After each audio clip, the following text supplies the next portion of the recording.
ప్రజలందరికీ ఉచితంగా విద్య, వైద్యం, ఉపాధి, భూమి, ఇల్లు ఇవ్వాలని డిమాండ్ చేస్తూ ధర్మ సమాజ్ పార్టీ మరియు విద్యా, వైద్యం, ఉపాధి సాధన జేఏసీ ఆధ్వర్యంలో నిర్వహిస్తున్న రిలే నిరాహార దీక్షలను బర్రె సుదర్శన్ సంఘీభావం తెలిపి ప్రారంభించారు.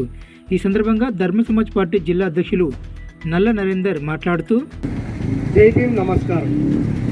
ఈరోజు ధర్మ సమాజ్ పార్టీ ఆధ్వర్యంలో రిలే నిరాహార దీక్షలు ఎందుకు నిర్వహిస్తున్నాము అంటే, పేద ప్రజలైనటువంటి బీసీ, ఎస్సీ, ఎస్టీ, ఈబీసీ ప్రజలకు విద్య, వైద్యం, ఉపాధి, భూమి, ఇల్లు ప్రజలందరికీ అందించాల్సినటువంటి బాధ్యత ప్రభుత్వాన్ని అని చెప్పి భారత రాజ్యాంగం చెప్తున్నప్పటికీ, ఈ కేంద్ర రాష్ట్ర ప్రభుత్వాలు విద్యను కార్పొరేట్ చేసేసినాయి, వైద్యాన్ని కంప్లీట్గా కార్పొరేట్ చేసినాయి, ఉపాధి కల్పించేటువంటి ఆలోచనే లేదు.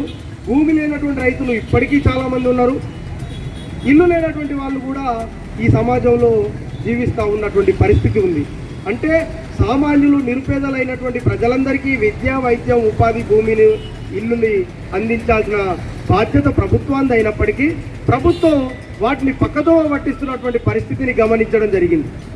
కాబట్టే తెలంగాణ రాష్ట్ర వ్యాప్తంగా ధర్మ సమాజ్ పార్టీ రాష్ట్ర అధ్యక్షులు డాక్టర్ విశారదన్ మహారాజ్ గారి ఆదేశానుసారం తెలంగాణ రాష్ట్రంలో అన్ని జిల్లా కలెక్టర్లకి రిప్రజెంటేషన్ ఇవ్వడం జరిగింది. అదేవిధంగా అన్ని మండలాల్లో మండల ఎంఆర్ఓలకు రిప్రజెంటేషన్ ఇవ్వడం జరిగింది. అన్ని జిల్లా కేంద్రాల్లో ధర్నాలు నిర్వహించడం జరిగింది. గత ప్రభుత్వం ఉన్నప్పుడు కూడా విద్యా, వైద్య, ఉపాధి, భూమి, ఇల్లు అని చెప్పి రిలే నిరాహార దీక్షలు చేసినాం, ధర్నాలు చేసినాం, రాస్తారోకోలు చేసినాం, కలెక్టర్లకు రిప్రజెంటేషన్లు ఇచ్చినాం. కానీ ఆ ప్రభుత్వం స్పందించలేదు. ప్రభుత్వం మారింది, ఇప్పుడైనా ఈ ప్రభుత్వం స్పందిస్తుందేమో అని చెప్పి ఈ ప్రభుత్వానికి కూడా రిప్రజెంటేషన్లు ఇచ్చినాం, ధర్నాలు చేసినాం, ఇప్పుడు రిలే నిరాహార దీక్షలు చేస్తున్నాం. అయినా కూడా ఈ రోజు వరకు రాష్ట్ర ప్రభుత్వం కానీ కలెక్టరేట్ నుంచి కానీ ఎలాంటి స్పందన రానటువంటి పరిస్థితి ఉంది. ఇప్పటికీ ప్రభుత్వం నోరు మెదపట్లేదు. అంటే బీసీ, ఎస్సీ, ఎస్టీలైనటువంటి నిరుపేదలైనటువంటి మధ్యతరగతి ప్రజలైనటువంటి ప్రజలకి వైద్యాన్ని అందించడానికి ఎందుకు ససేమిరా అంటుంది ఈ ప్రభుత్వం? నిరుపేద ప్రజలైనటువంటి వాళ్ళ పిల్లలకి నాణ్యమైనటువంటి విద్యను అందించడానికి ఎందుకు ముందుకు రావట్లేదు ఈ ప్రభుత్వం అని చెప్పి మేము చాలా కులంకుశంగా చర్చించుకోవడం జరిగింది, విశ్లేషించడం జరిగింది. మేము స్వతంత్రోద్యమంలో పోరాటం చేసినాం. 100 సంవత్సరాలుగా మా జీవితాలు మారట్లేదు, స్వతంత్రం వస్తే మా జీవితాలు మారుతాయి అని చెప్పి మేము స్వతంత్రోద్యమంలో పోరాటం చేసినాం. స్వతంత్రం వచ్చింది కానీ మా బీసీ, ఎస్సీ, ఎస్టీ ప్రజలకు మాత్రం విద్య రాలేదు, వైద్యం రాలేదు, ఉపాధి రాలేదు, భూమి రాలేదు. మా జీవితం బంగారుమయం అయిపోతుందేమో స్వతంత్రం వస్తే అనుకున్నాము, కానీ మా జీవితంలో ఎలాంటి మార్పు రాలేదు.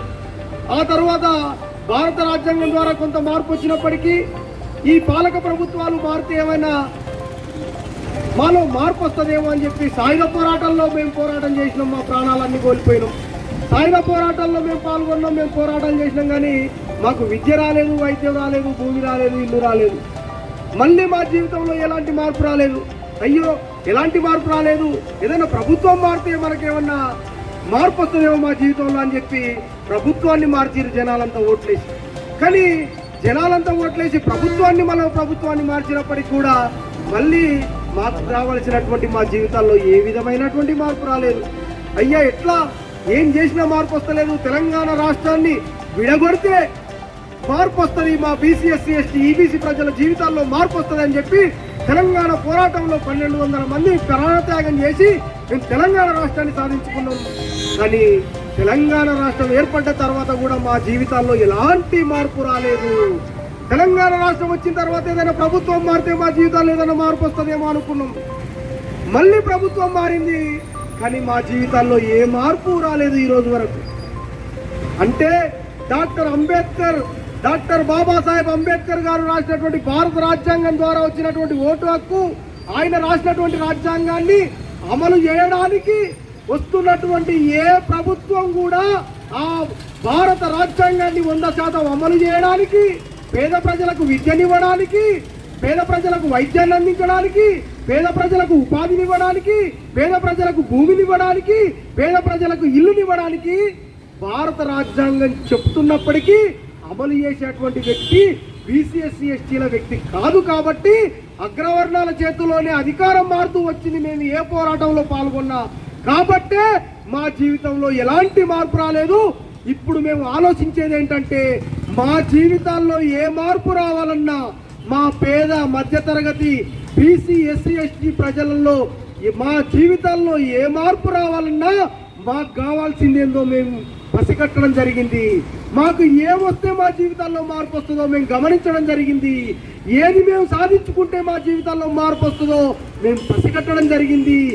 ఏది అమలు చేస్తే మా జీవితంలో ఉన్నతమైనటువంటి జీవితం వస్తుందో, ఏమి అమలు చేస్తే మా జీవితంలో ఆత్మగౌరవం వస్తుందో, ఏమి మేము సాధించుకుంటే మాకు జీవితంలో ఆత్మగౌరవం వచ్చి మాకు ఉన్నతమైనటువంటి జీవితం వస్తుందో అది మేము పసిగట్టడం జరిగింది ధర్మ సమాజ్ పార్టీ మా అధినేత డాక్టర్ విశారదన్ గారు అని చెప్పి సందర్భంగా మేము తెలియజేస్తా ఉన్నాం. మరి ఏంటి అవి అంటే, విద్యనిస్తే మా పిల్లలకు నాణ్యమైనటువంటి విద్యనిస్తే మా పిల్లల భవిష్యత్తులో ఉన్నతమైనటువంటి మార్పులు వస్తాయి, మా భావితరాల జీవితాల్లో మార్పులు వస్తాయి. కాబట్టి మా పిల్లలకు నాణ్యమైనటువంటి విద్య ఇవ్వండి. ఇగో దీనికోసం మేము పోరాటం చేయబోతా ఉన్నాం. మాకు వైద్యాన్ని ఇవ్వండి. కూటికి లేకుండా మేము నిరంతరం కష్టం చేసి మేము రెక్కాడితే కానీ డొక్కాడని కుటుంబాల్లో ప్రతిరోజు రోజువారీ కూలి చేసి 10 పైసలు రూపాయి కానించి మొదలు పెడితే ఈరోజు ఉన్నటువంటి జీతభత్యాలకు మేము పనిచేసి సంపాదించుకున్నటువంటి 10వ పరకో ఉంటే ఏ చిన్న అనారోగ్య సమస్య వచ్చినా ఆ 10వ పరకో కాదు మిగిలిన గుంటో అది కార్యక్రమం ఉంటే కూడా అమ్ముకొని అనారోగ్య సమస్యలకి మేము దవాఖానల కార్పొరేట్ హాస్పిటల్లో పాలు చేయాల్సి వస్తుంది మా సంపాదనంతా. కాబట్టి మా జీవితంలో ఏ మార్పు రావట్లేదు. అంటే మాకు నాణ్యమైనటువంటి ఉచిత వైద్యాన్ని అందించడంలో